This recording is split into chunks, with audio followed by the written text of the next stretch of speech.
accident du fu bëri ni rek la mën a am bul yaakaar sa am ba foog ni yaa gën ki am xam-xam di des si suñu dund ku ñu tànn doon ngay saytu bay na nga ku leen déglu ndax sàmmuñ seeni kàddu justice bañ ñuy jaay doole ba du xeebel la ñuy xoole nangu ñi moome te buñ xeex ak suñuy nawle politicien ma dum la ngëm ñuul taxul sa xol la ndëm sa ngor bu kenn am njëgëm ku tekki am ngërëm mooy ku téye ngoram léegi fi kenn amatul ngërëm comme si dañ fi tuur xërëm li xew ci réew mi duñ ko mës a fàtte paaka bi nga yore bu ko xeexee dagee ko buumu gàcce déggal li may wax bu xool sama ndaw famille yàmb nga yor fu tàkk nga daw te ni ngay dawalee kenn du la naw rey nit ñi buñ paree naan covid baa ngi law bul yëkkati sa bopp yàlla rek ne ci kaw xoolal ñi lay wax dëgg bul topp ñi lay tàccu Sénégal ñoo ko bokk loo fi toog daa ko wàccu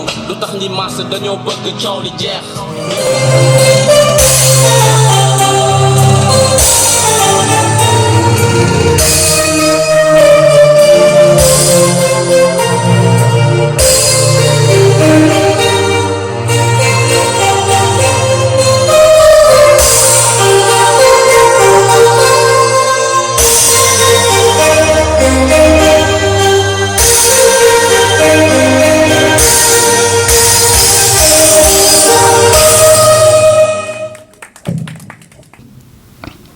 di leen sant bu baax nag ndax lii ngeen def tuutiwul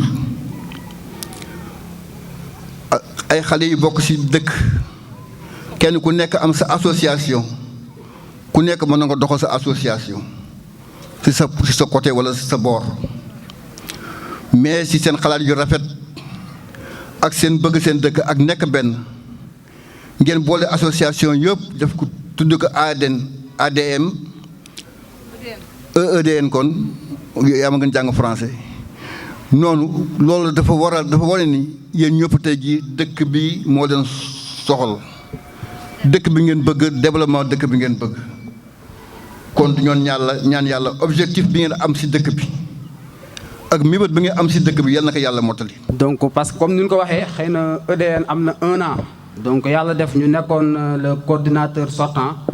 bu ñu demee AG aussi comme que mbiru association la ti ku ne da nga jóge ci benn association rafet na aussi ñu bàyyi ñeneen ñi ñu ñëw ñoom aussi wane seen liggéey donc parce que fii transparence moo fi am loolu moo waral tey Habibou Gaye nekk le coordinateur de EDN donc en tout cas EDN suñ ko créé c'est parce que le délégué wax na ko léegi Ndiaw dafa am na 5 associations yu fi nekk donc ñu ñëpp dañu booloo suñu doole ñu jàpp am na ay projets yi nga xamante ni xëy na Ndiaw suñu yitte kase mënu ko piloter wala AJDDN kase mënu ko piloter ñu ni pourquoi pas ñu regrouper ci benn structure tuddee ko EDN. EDN nag c'est l'ensemble pour le développement de Ndiaw donc dañ ko créer pour projet yi nga xamante ni leer nañu association yi mën ñu ko def.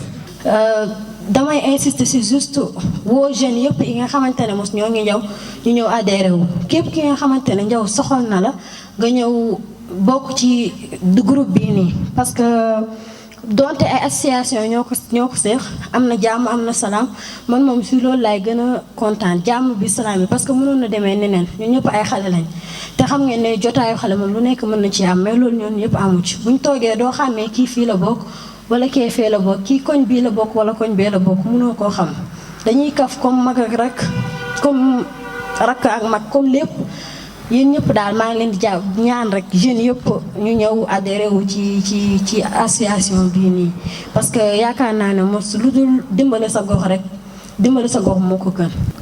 damay njëkkee ci nuyu bi rek jagleel ko le coordinateur Habibou Gaye qui est notre vaillant coordinateur ndax bu mu jëlee affaire bi ba léegi gis nañ ni mu ngi def ay jéego yu rafet te loolu nag bu ko defee bettuma ndax man ak moom liggéey woon nañu ensemble bi ma nekkee ci EDN moo tax bu EDN jógee sama loxo tàbb ci ay loxam man fi mu mënta nekk ci àddina damay fier te je pense que ni lii innovation la pour la première fois Ndiaw daal di am wala bu amee de man fàttali ma ko donc pour man c'est pour la première fois Ndiaw daal di am opportunité bu mel nii tey dajale ay borom xam-xam ñu fas yéene waxtaan thème bu am solo mooy la citoyenneté au cœur du développement donc te képp ku xam EDN da ngay xam ne exactement ci loolu lay yëngatu ci mbirum citoyenneté ak mbirum développement.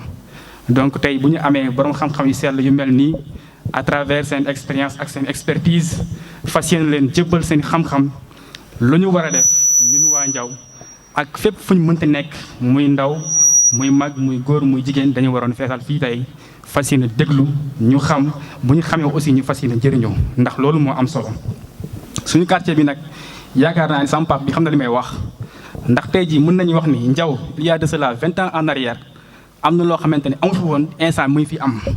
donc loolu yokkute la man dama gëm benn affaire développement ne se construit qu'avec une ressource humaine de qualité maanaam tant que amuñu ressources humaines de qualité duñu mus a yokk dëkk yokk yëpp loolu moo leen yokk. tey jii bu ñëpp di xàccu dem États-Unis jàngee fa di dugg ay Harvard parce que seen université ñoo baax di produire d'excellents résultats ak tamit di produire un excellent personnel de ressources.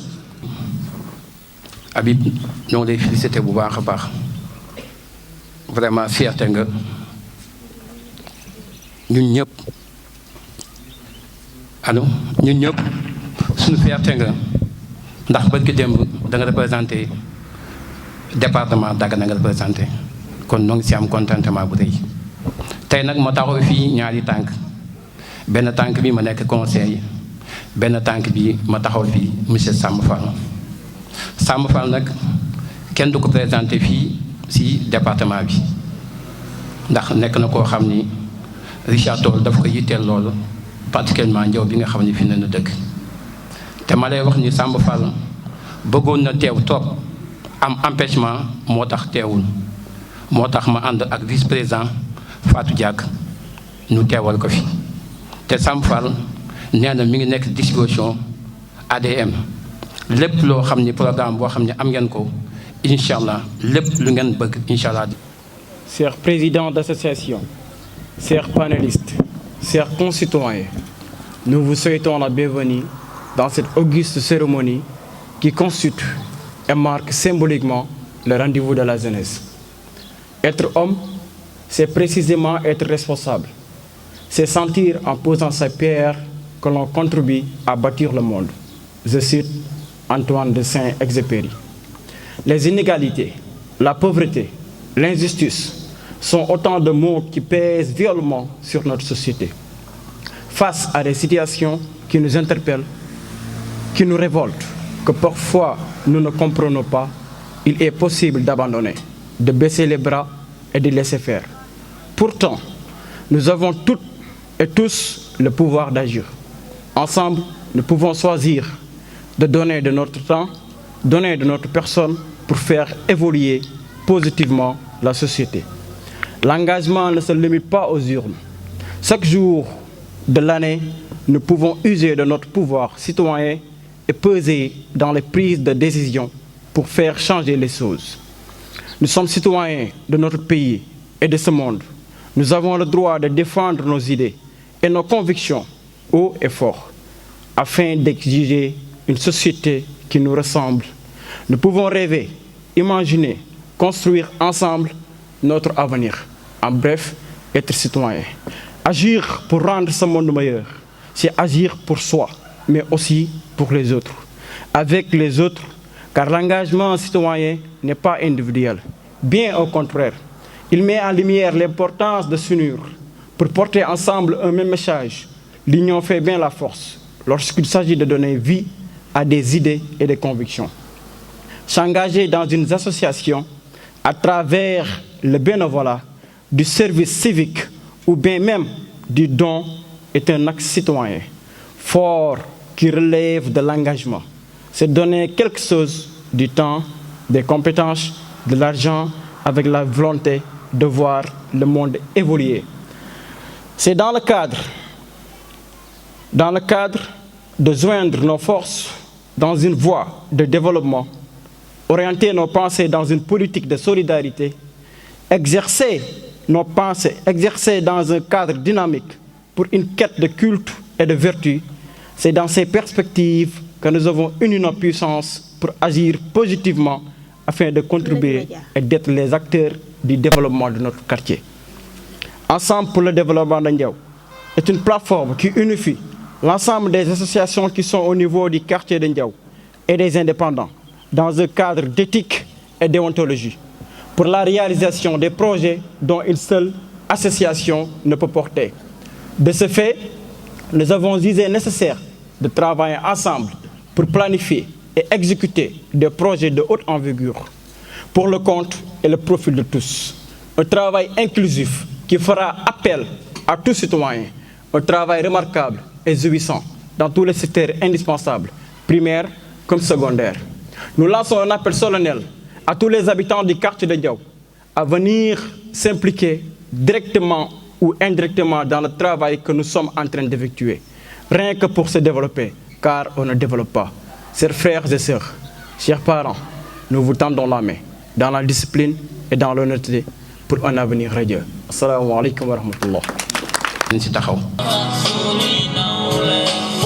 ma dum la ngëm ñuul taxul sa xol la ndëm sa ngor bu kenn am njëgëm ku tekki am ngërëm mooy ku téye ngoram léegi fi kenn amatul ngërëm comme si dañ fi tuur xërëm di xew ci réew mi duñ ko mës a fàtte paaka bi nga yore bu ko xeexee daggee ko buumu gàcce déggal li may wax bu xool sama ndaw famille yàmb nga yor fu tàkk nga daw te ni ngay dawalee kenn du la naw rey nit ñi buñ paree naan covid baa ngi law bul yëkkat ci sa bopp yàlla rek ne ci kaw xoolal ñi lay wax dëgg bul topp ñi lay. Donc les jeunes de Ndiaw ñoo bëggoon ñu waxtaane la citoyenneté pour le développement ñu war a am lu bari luñ ciy wax ndax pour man mooy poser la question à savoir naka la le citoyen di apporter sa touche au développement du pays. En commençant par le développement de Ndiaw man noonu laa bëggoon répondre à la question ma bëggoon ko développer en 2 points ci ni ma ko gisee pour man la citoyenneté jaamu yàlla la ndax suñu boroom daf ñu indi ñu mérité ñun di dund tey di dox ci kaw karo yi tey pour man dañu fi indi pour ku nekk am loo participer à l'humanité à l'universalité comme Ndiaw la ñu nekk nag ñu commencé ci Ndiaw donc sama exposé dama koy développer en 2 points pour man mooy la citoyenneté mooy comment participer au développement du pays. Premier point, pour man, c'est maintenir déjà ce qui est déjà mis dans ce pays, ce qui est déjà mis en place. Bañ ko yàq. Deuxième point bi mooy lan lay apporter. Lan moo tax ma bëgg ñu développer bu baax premier point bi. Comme ay jeunes la ñu nekkal ay étudiants élèves ci li ma yaakaar ak même bu ñu dul étudiant di élèves di ñoo xamante ne ñi ngi war a participer ci réew mi dañuy wax ni le citoyen a le devoir de maintenir li nga xamante ne mooy nañu woowee bien commun li nga xamante ne moo fi nekk kës néew ñu war ko toppatoo war ko gën a jàpp ba mu bañ a yàqu ndax bu ñuy defar day nekk continuité waaye du ñu démarrer waat à zéro te pour man ci li ñu gën a tardeel ci suñu développement yàq bi ci la et nous tous dañuy yàq ñun ñëpp a yam dama nekk sama kër raxas naa samay ndab dajale ndox bi bu ngoonee ma dajale ndox raxasu yeeg yépp ma juur ci digg tali bi di nga yàq tali bi boroom oto bu ñëw bëgg jàll dina dugg ci poto yi mën na am auto entreprise la yoroon bu ñu xëyee entreprise ba duñu duñu liggéey parce que oto ba yàqu na ndax yaa tuuroon ndox ci tali ba di nga yokk yooyu fu ñu dégg yoo wax paludisme nga yokk maladie ci hôpital ba. Donc pour vous dire comment un acte très petit mën na yàq lu bari ci réew. Man rek dama doon raxas ndab rek raxas naa sama ndab xëy naa fobeere sama kër bëgguma sama foos gaaw a fees sama yaay nee naa ko tur ci tali bi. créé naa paludisme yàq naa oto jàmbur madame Fall mi doon xool xaar chauffeur bi war a xëy livrer ji client ba du livrer parce que oto ba dafa panne ca koñ bañ doon parce que da ngay tuur sa ndox sa morom tuur keneen tuur boo nee man rek maay tuur suuf si daf koy naan keneen tuur du mën a baax. Donc ça c'est juste un petit exemple pour le premier point bi ñuy ni le citoyen doit maintenir, a le devoir de maintenir les biens communs. L'étudiant qui mer na booloo nañu lakk arrêt-car yi defaroon nañu ay arrêt-car yu bees qui nous a coûté peut-être des milliards comme ñun suñu réew léegi ñaari baat ñett ñu ni milliards. Donc bu ngeen di yàq da ngeen di xool ni ay milliards la. Le arrêt-car bi ngeen yàq ça a coûté de l'argent de vos parents, de boutiquier bi nekk à côté parce que day fay impôt. Les parents dañuy fay impôt yi cher ba bëgg dee ci kaw nit ñi ñu koy utiliser pour defar tali yi pour defar arrêt-car yi pour bu ngeen di jàngi am fu ngeen di taxaw su ba naaj bi bañ a kii mer nañ ñu toj ko. Donc c'est des choses qui sont inadmissibles aujourd'hui. On a beau avoir un super top président fam ñuy jëlee sori na ba nga xamante ne lu mu liggéey duñu doy. Donc ñun tamit dañoo war a participer ci suñu développement wu réew en maintenant li fi nekk kës néew pour que ñi ciy dolli la ñuy démarrer ci digg bi mais di démarrer tout le temps au début ça nous ramène toujours le siècle là qu'on a de retard envers les autres. Donc le maintien, le devoir de maintenir li ñu am dafa bokk ci citoyenneté. Participer ci li fi nekk man de j'étais très contente qu'on me dise que les jeunes de Ndiao participent beaucoup au développement. Ils adorent leur ville. xaw ma ndax remarqué ngeen temps yi Richard Toll, il y a beaucoup d'Indiens, il y a beaucoup de Coréens, il y a beaucoup de Chinois. Vous croyez quoi là? Que vous êtes pauvres? Non. Ñu ngi ñëw parce que ñun ñoo fi des. Ñun ñoo am suuf à gogo, ñun ñoo am ndox à gogo, ñun ñoo am une très bonne température à gogo. Donc ils ne vont pas vous attendre. Chez eux, c'est saturé. Lu ñu war a xalaat, lu ñu war a réaliser yëpp def nañu. Il y a des pays asiatiques yoo xamante ne ñun ak ñoom a amandoo indépendance te seen dëkk ñoom dañ ko rasé woon. Tey ils font partie des pays les plus riches. On était où nous? On était où? Qu'est-ce qu'ils se sont dit? Je conseille beaucoup les jeunes à regarder sur YouTube parce que il y a une chance, vous êtes à la période des réseaux sociaux, toutes les informations sont disponibles. Ñun temps yi ñuy jàng boo bëggaan def benn recherche ci benn sujet foog nga génn benn 2000 3000 dem par terre jënd livre mais yéen YouTube bi baa ngi fii Google baa ngi fii. Faites des recherches, regardez des documentaires sur les pays asiatiques qui se sont développés ces 30 dernières années. 30 là, fariwuma sax ba 50 dernières années. Ils sont partis pire que nous. La Corée a été rasée.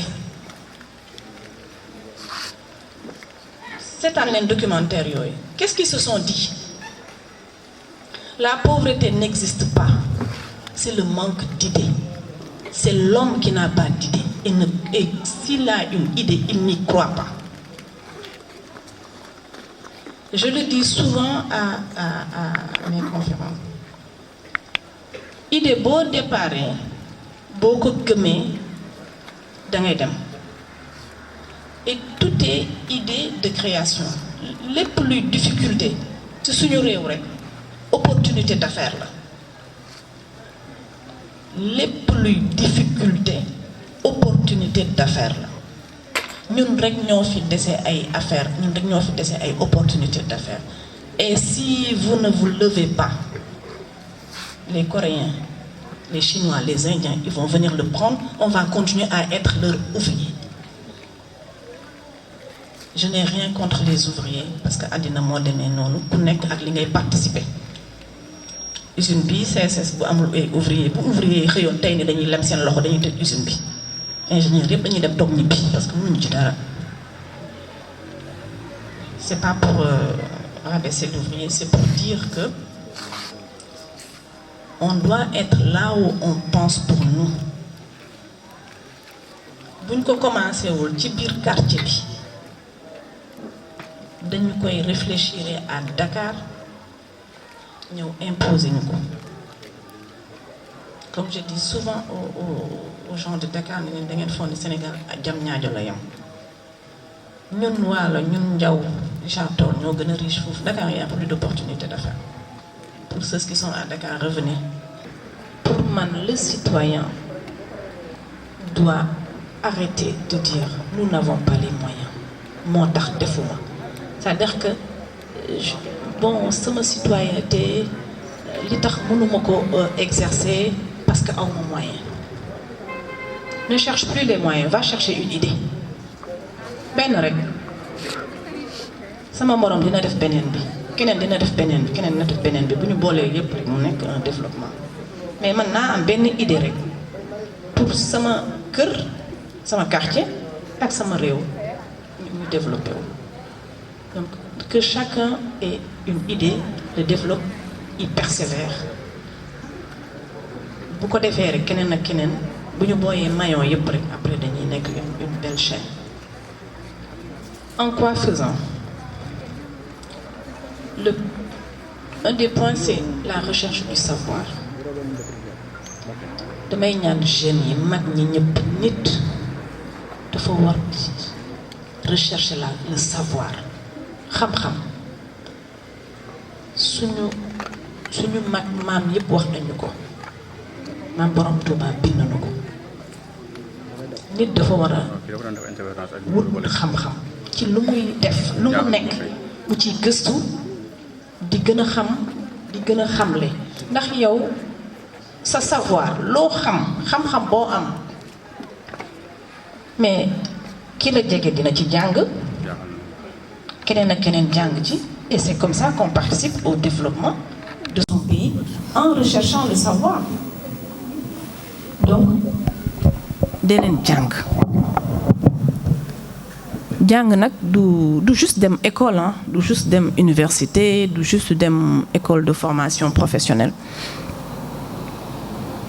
Ce matin, je lisais que les 70% des fortunes du monde, c'est des autodidactes. Attention, j'ai pas dit que les diplômes c'est pas important. Mais bàyyi leen ci xel 70% des richards, pour vous dire parler d'argent pour ñu dégg ma ñi gën a am alal ci àddina 70% yi ay autodidacte lañ dañu am idée wuti ci xam-xam développer ko di ci nekk ba mu nekk une grande fortune. Donc xam-xam dañ koy wut loolu moo waral jaar-jaar bi ñu gën a xam ñun ñëpp mooy nga juddu am 5 ans 7 ans ñu dugal la école après primaire après secondaire après yoonu wut xam-xam la mais benn la ci yoonu wut xam-xam yi yoon la ci xam-xam yi mais y a surtout yéen ñi bokk li may wax tout le temps yéen da ngeen nekk génération boo xamante ni vous avez plus de chances de rechercher le savoir avec 500 francs. Avec 500 francs, dangay am internet pendant quelques jours, pendant plusieurs heures, et quand tu vas sur internet, tu peux faire beaucoup de choses, tu peux apprendre énormément de choses. Je veux être comptable, damay dugg ci internet pendant 1 mois ci loolu lay concentré wu bu ñu ma joxee comptabilité ma géré ko. Je n'ai pas de formation de comptable. Aciérie, nu ñuy defaree diamant, nu ñuy defaree pétrole, lépp cours yëpp a ngi ci internet bi. Et donc, aller chercher le savoir. Quand on met un enfant au monde, nous avons le devoir, en tant que citoyens, de lui mettre les moyens mu dem jàngi. Moyens parce que il y a les écoles publiques. Mais bu ma naan moyen du alal man gis naa ñu bari ñoo xam ne dañuy xëy waaye xale bi bu tax jàngul tey de nanguwul le moyen mooy lan yow mi yaayam nga xëy fajar jógul jàngi aw ma li ma ndékki kinkiliba 100 francs xaw ma 200 francs la takk bi di jar mën nañ ci ndékki weer kër gi yëpp. C'est-à-dire que ñun ñoo war a inculquer sunu njaboot sunu bopp que le manque de moyens n'est pas un prétexte pour se développer, pour ne pas se développer. Il faut qu'on arrête. Tout le monde dit ouais, à mon bureau là, j'ai plein de jeunes qui passent, oui, j'ai une idée, mais à mon moyen. Quand j'ai démarré mon usine, j'avais 0 francs. Mais gëm ko rek. Gëm ko ba ku ma gis daf may yërëm ndeysaan. Yow sa lii yow yaa ngi ci boobu ba léegi kenn yenn saa kenn romb doo dem Dakar wuti liggéey. Yow yaa ngi ci li boobu ba léegi. Ouais, merci Maïd. Après on en parlera. Tu parleras à mes résultats. C'est pas les moyens qui permettent de se développer. Idée ak pas-pas ak gëm-gëm mooy tax nga développer li nga bëgg. Donc wuti leen xam-xam. Quand je sais pas si c'était Nicolas Sarkozy ou Donald Trump qui avait fait un discours disant que les Noirs ne lisent pas. C'était qui? C'était Trump. Bon, si j'avais fait un sondage ici tout de suite maintenant, là, en disant à chacun c'est quoi le dernier livre que vous avez lu, j'ai bien peur que je donnerais raison à Donald Trump. Tout d'accord. Hein? Hein? Donc, il avait raison. Critique moom man dama koy bëgg ci li may def parce que moo may tax di avancer. Effectivement, quand Donald Trump a dit ça a fait l'affaire des librairies au Sénégal. Ah oui, ñu ci bëri se sont sentis au fond d'eux touchés. Dakar léegi da ngay dox ci tali bi ni vendeur à la sauvette ni ñu lay daan jaayee ay mouchoir 500 léegi noonu la ñuy gàddoo ay livres di la ko jaay. Lisez les jeunes. Le temps est une richesse. Le temps que vous avez, lisez, apprenez. Parce que mooy tax ngeen am jëlee fa idée bu ngeen développer pour participer au développement de votre pays. te dama jiit sama premier discours dama ne woon la citoyenneté jaamu yàlla la avant tout ndax liggéeyal sa réew liggéeyal sa communauté mais jaamu yàlla la. Donc recherchez le savoir, permettez à vos petits frères de rechercher le savoir, permettez à vos enfants de rechercher le savoir. Pour man point bu mag la pour participer au développement de son pays en tant que citoyen. En recherchant le savoir, je sors une idée et je développe et j'entreprends. Le deuxième point, c'est l'entrepreneuriat. Moom mooy sunu seule possibilité de s'en sortir. Parce que c'est l'entreprise qui crée de la richesse pour un pays. Et c'est cette richesse-là qui permet de créer les commodités comme tali yeeg, métro yeeg, le pétrole pas cher, tout ça. C'est la création d'entreprises moom mooy tax ñu génn ci ndax tous les pays sont passés par l'industrialisation. C'est l'industrialisation qui tire le reste. Tey on a beau bay àll bi yépp ceeb bu amul usine yu transformer ce riz là du àgg ci ceebu jën bi. On a beau produire la preuve xool leen soble bi il y a 3 mois on l'achetait à 200 francs 250 300 francs le kilo au marché. baykat yi nekk ci tali bi nekk ci télé bi di jooy ni xamuñu lu ñuy def soble bi soble boobu nëb la soble bi ñu bay ñun tuuti lañ ci lekk li ci ëpp dafa nëb man tey si suba j'ai acheté à 700 francs le kilo les gens me disent qu'à Dakar c'est 1000 francs le kilo l'oignon importé encore une fois l'oignon importé pourquoi? Parce qu'il n'y a pas la seconde partie qui permet de transformer ou conserver soble bi ñu bay ñun benn campagne moo am ci at bi soble bi boo ko dencul di ko génne au fur et à mesure nit ñi di ko soxla day yàqu donc il faut que ñu am ñuy créer ay entreprises il nous faut des entreprises qui sont spécialisées que sur la conservation de l'oignon et la commercialisation kii bay moom nay bay rek on le met dans de très bonnes conditions bu bayee mu jël soble bi jox ki nga xamante ne métier mooy conserver rek toppatoo soble bi di ko raayal ba heure bu ñu ko soxlaa mu génne ko et ça fera l'affaire de tous parce que on ne mettrait pas de l'oignon à 700 francs tey si tey jigéen ñu bari jaaxle nañ parce que dépense bi du yokk mais marché day yokk prix pour vous dire comment je suis partie de la recherche de savoir pourquoi ça a traîné. On en parle partout, hein. Je ne le sors pas de qui, hein. Je ne suis pas plus intelligente que qui que ce soit. Nous ñëpp xam nañu dañoo war a am ay sociétés yu conserver soble beeg pomme de terre bi. Mais pourquoi c'est lent? Mais parce qu'on n'a pas développé le savoir-faire en conservation d'oignons et de pommes de terre.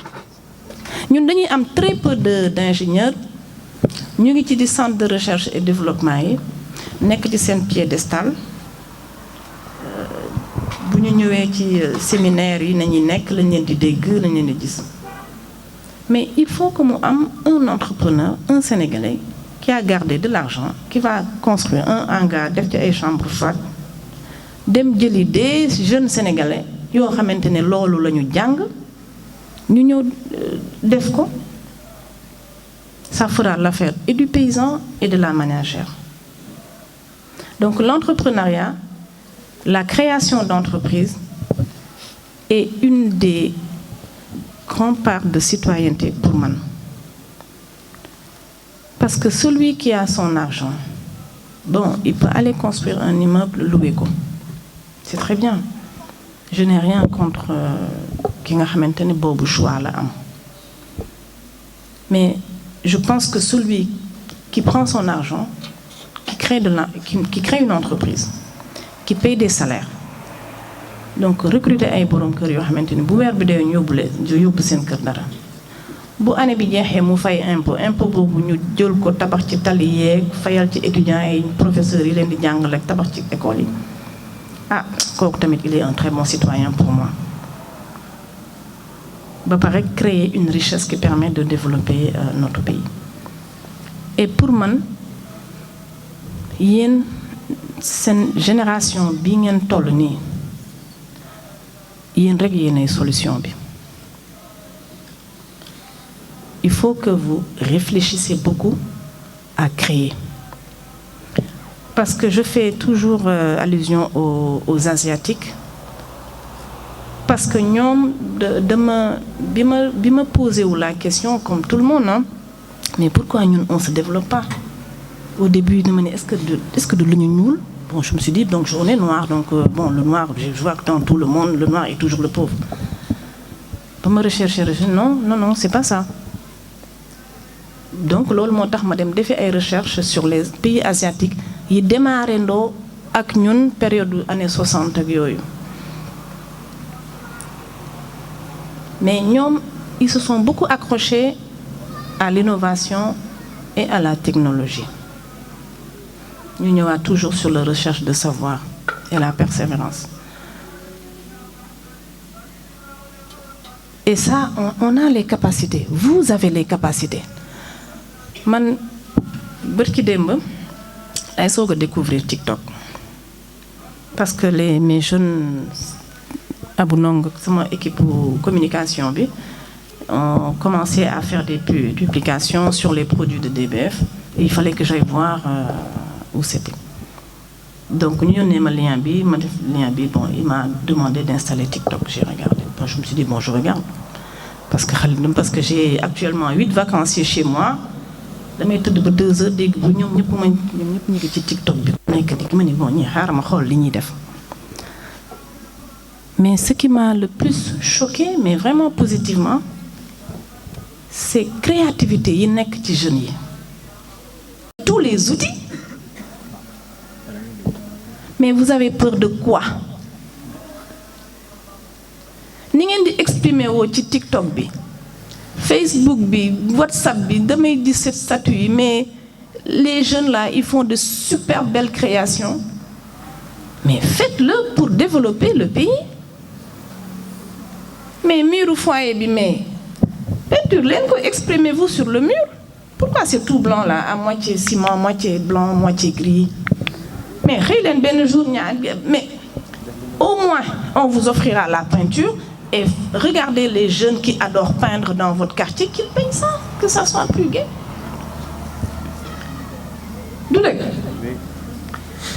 Ce que vous créez sur TikTok là, mais le foyer là, ça vous appartient, non? C'est gratuit. C'est gratuit. On pense que c'est pas gratuit. Il y a un bureau foyer. Ouais. Voilà, donc on paye. Vous payez combien? 10 000 francs pour faire ça. Et 10 000 francs pour faire une organisation.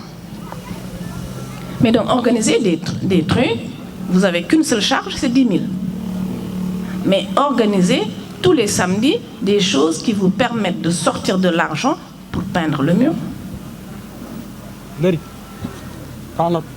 Hein? Je vois les hôtesses là, elles sont bien habillées. Qui gagne? Ben tailleur là, ou plusieurs là. Plusieurs là. Mais organisez-leur un défilé de mode, mettez un podium ici. Entre 1000 francs. Il y aura au moins 10 personnes. 10 000 francs et faille foyer. Il y a 10 personnes. Il y a 10 millions. Il y a une peinture mur. Et au fur et à mesure, on aura un super local qui va permettre de faire des séminaires à qui on va pouvoir facturer des 500 000, des 1 million. Donc, c'est les idées qui vous manquent. Je me suis dit, non, ni idée manquée au laine. C'est l'esprit de faire pour tout le monde, que tout le monde en profite. Vous avez bien démarré en mettant 5 associations ensemble. Très, très bonne idée. Maintenant, créer des choses qui vous permettent de développer les choses. Nous, tout doux, l'IB, moi, rappeur. Mais organiser un concert ici, l'IB va venir faire son truc. Ngeen fay ko as tuut mu yóbbu këram salle bi am ci as tuut li ci des ñu denc ko pour peut-être même dindi ndox bu vert bi ci biti. Dese un montant même pour un fonds pour le ça va permettre à l'IB d'être connu par d'autres parce que bu boobaa du waa Ndiaw rek ñooy ñëw parce qu'ils chantent très bien avec un son très propre derrière et il y en a à Richard Toll qui savent le faire. Il va se développer. Fierté l'IB, fierté Ndiaoula, fierté Richard Toll. Donc, allez dans là, je vous parle d'idées d'entrepreneuriat. Hein. Je ne suis pas dans l'association non lucrative. Hein. Je parle d'entrepreneuriat. Pour vous dire que entreprendre, direct, parce que Madame Fall, ingénieur, le monde créer entreprise. Non. Je vous rappelle que 70% des entrepreneurs dans le monde qui gën a riche dans le monde jànguñu ñoo jàngal seen bopp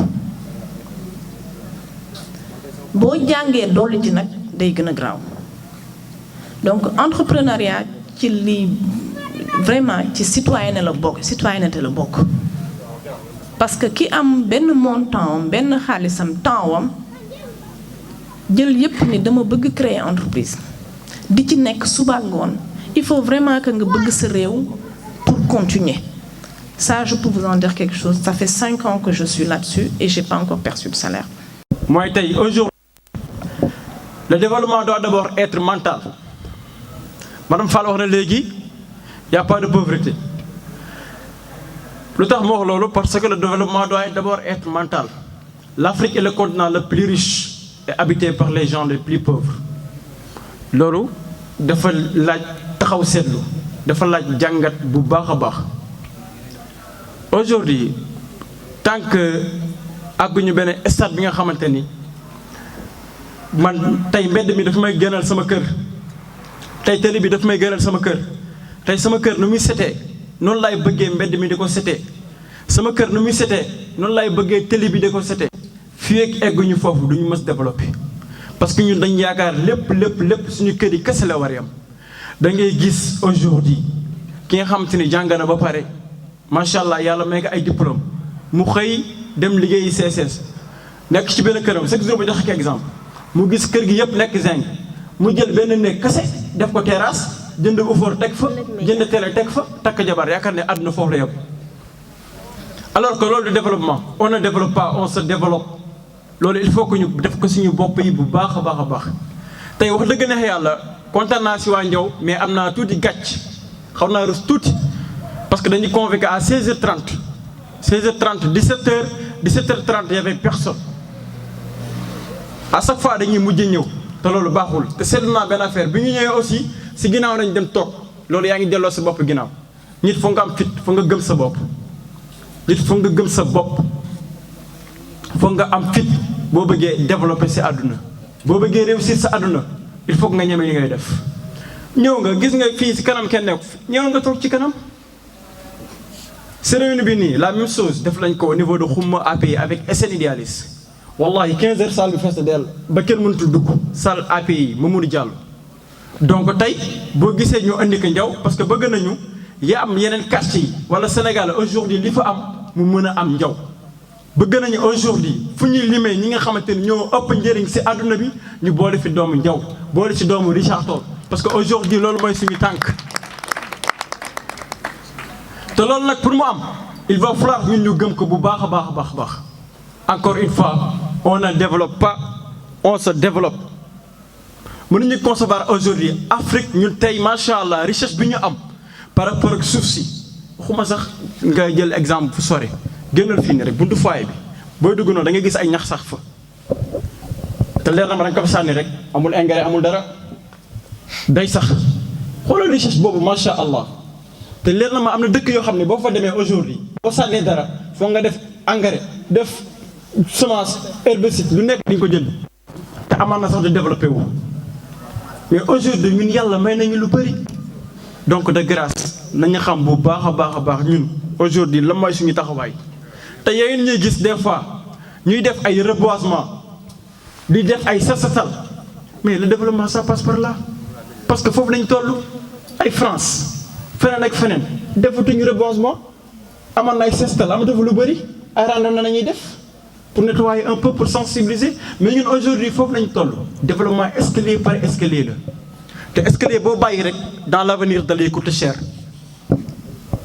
escalier bu ñu bàyyi rek dans l'avenir dañuy coûter cher il va falloir ñu gëm ko bu baax a baax tey reboisement yi ñuy def sama benn copain dañ toog Dakar mu ni ma Abibou su may ñëw Dakar il est de Maroc mu ni ma su ma yéegee avion ba tim Dakar sama yaram day daw parce que Dakar yëpp ciment la Dakar yëpp ciment la Dakar foo gis bâtiment la kon ñun tey suñu reboisement yi ñuy def yàlla même ëllëg bi ñu demee ba Ndiaw nekk ay bâtiment garab yi mën a feeñ ñu xam fii environnement bi normal na mais Dakar day dox 2 pas 3 pas nga sinusite foo toll di génnee ay affaire alors que loolu la ma ko waral parce que sàggan dañu sàggan ba egg si foofu te Dakar pour ñu defaraat ko ça sera difficile war ñu génne ñu fi nekk yëpp yóbbu leen si àll bi.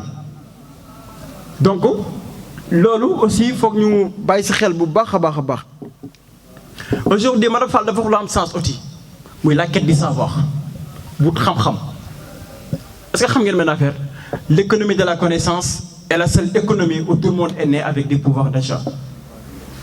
xam-xam day jënd lu nekk mais xam-xam dara mënu ko jënd xam-xam dara mënul jënd xam-xam mais xam-xam aujourd'hui lu nekk mën na ko jënd kon ngallaawaay ñun en tant que jeune bu ñu bëggee développer aussi il va falloir que ñu sàkku xam-xam bu baax a baax xam fu ñu teg suñuy tànk xam ñun ñooy ñan dafa am ay feeru valeur d'éthique yi nga xamante ne aujourd'hui war nañ ko promouvoir war nañ ko mën a respecter war nañ ko mën a valoriser. donc yooyu yëpp il va falloir ñu taxaw ci bu baax a baax bu ñu bëggee développer carrément. donc l'économie de la connaissance est la seule économie où tout le monde est né avec du pouvoir d'achat. waxal na tamit lu am solo mu di citoyenneté jaamu yàlla wallahi jaamu yàlla yonent bi sallallahu alayhi wa sallam moo jàngal mu ni ñu ñun ñëpp njabootu yàlla nañ mais ñu ñëw gën si njaboot yi mooy ñi nga xamante ne ñooy liggéeyal gox ba. tey ñun ñooy liggéeyal gox bi alhamdulilah loolu dañu ñaan yàlla bokk si ñi nga xamante ne liggéeyal gox bi que ça soit muy conseil bi sama tonton ji bi que ça soit mooy ki nga xamante ne député la au niveau de l'Assemblée nationale. donc bu ñu demee ñu taxawal gox bi taxawal nit ñi représenté leen. pepp bi nga xam ne moo meññ tey ba nekk Richard Toll di ñu naan Njaw la parce que Njaw bokk na si dëkk yi nga xam ne bokk suñu ne quartier yu gën a yàgg si Sénégal. parce que tubaab yi sax daanaka nasaraan yi fii la ñu doon ñëw pour tester seen ay produits avant ñu koy yóbbu dans le reste de l'Afrique donc Njaw historiquement quartier la bi nga xam ne quartier bu màgg la donc su ñu nee Richard Toll tey rek Njaw li ñu war a commencer. donc si loolu ñuy wax rek di kontaan bu baax si état d'esprit bi ma fi fekk tey. parce que nee nañu lépp li nga xam ni day dem ci benn lay commencer donc madame Fall wax na fi ay wax yu am solo moom ak monsieur Abibou Gaye di remercier di féliciter aussi notre frère Abibou Gaye mi nga xam ne ci distinction bi ñu ko jox ñu choisir ko parmi les 30 meilleurs jeunes waaw du Sénégal loolu moom defe naa ni mérite bu rëy la te kontante la aussi pour waa Njaw ak waa Richard Toll département bi ak Sénégal lépp parce que tey soo leen amee benn produit tey bu dellu si fii nekk un jeune intellectuel di participer au développement dangeen ko war a dimbale bu baax ngeen taxawu ko bu baax si loolu développement man dama naan sax le développement doit être local national ak lépp mais man dama naan surtout aussi dellu fu gën a sore le développement doit commencer par soi parce que nit da nga war a xool li nga xam ne yow sa bopp lu ko yonente bi sallallahu alayhi wa sallam waxee nit doo doon jullit xaqan lu dul li nga yéene sa morom loolu nga war a yéene sa bopp li nga yéene sa bopp nga yéene ko sa morom donc c'est ça qu'on appelle le bien faire mooy savoir être tey Sénégal su ñu nee Sénégal 95% ñëpp ay jullit lañu je pense am na ay chrétiens tamit donc mën nañu ne ay croyants lañu parce que dañoo am foi la foi parce que ñun ñëpp gëm nañu yàlla te yàlla soo ko gëmee dafa am taxawaay bi nga xam ne moom nga war a am vis-à-vis ci sa bopp ba pare parce que nit li gën a jafe ci doomu aadama mooy xam boppam ba pare nit dafa war a xam boppam loolu laa wax souvent parce que yàlla dafa ne ci alxuraan a'uuzu billahi mina sheytaani rajim bismillahi rahmaani rahim inni jaa'iluna fil ard xalifa doomu aadama mooy représentant bi ci àddina ci suuf doomu aadama dafa am responsabilité bu rëy bi nga xam ne dafa ko am fii ci àddina dafa war a def lu baax dafa war a jëf lu baax dafa war a wax lu am solo dafa war a wax lu jëmale kanam dafa war a participer ci vie de société bi dafa war a participer ci li nga xam ne moom mooy jëmale nation bi kanam te loolu duñ ko yemale Njaw rek je pense que Sénégal lépp la te tey su ma gisee lii taxawaayu jeunes yi tey damay kontaan parce que moi aussi je suis jeune comme eux damay kontaan parce que dama naan il y a encore de l'espoir parce que am na ñu ñuy jiitu fii am na ay mag yu ñu jiitu du ma nee sax xaw nañu manqué seen devoir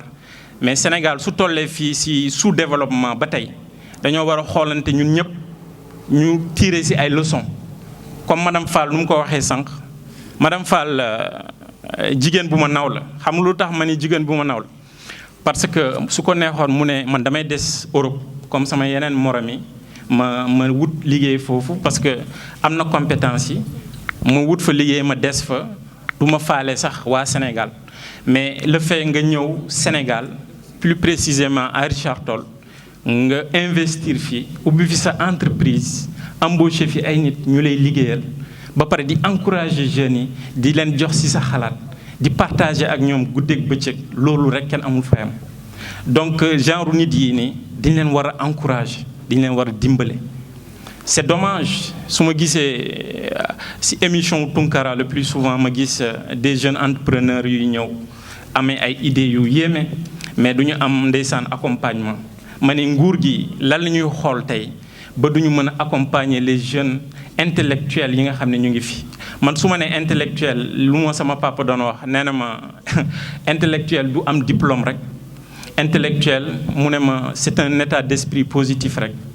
Face à des situations données le plus souvent mooy nit ki tey ce bon esprit mooy tey xalaat bu rafet bi nga war a am taxawaay bi nga war a am ci société bi maanaam ci ñi la wër ñi ci say mbokk ci biti donc le bien-être le bien-être le savoir-vivre day commencer ci chacun d'entre nous tey li nga war a yéene sa bopp loolu nga war a yéene keneen ki nu mu ko waxee sànq madame Fall nee na ndox bu ñu tuur exemple la ci biti parce que tey mën na am nee nañu souvent le visage est le miroir de l'âme maanaam nit su ni nga koy gisee de kanamam dafay firnde lu bëri ci li nekk làqatu ci biiram.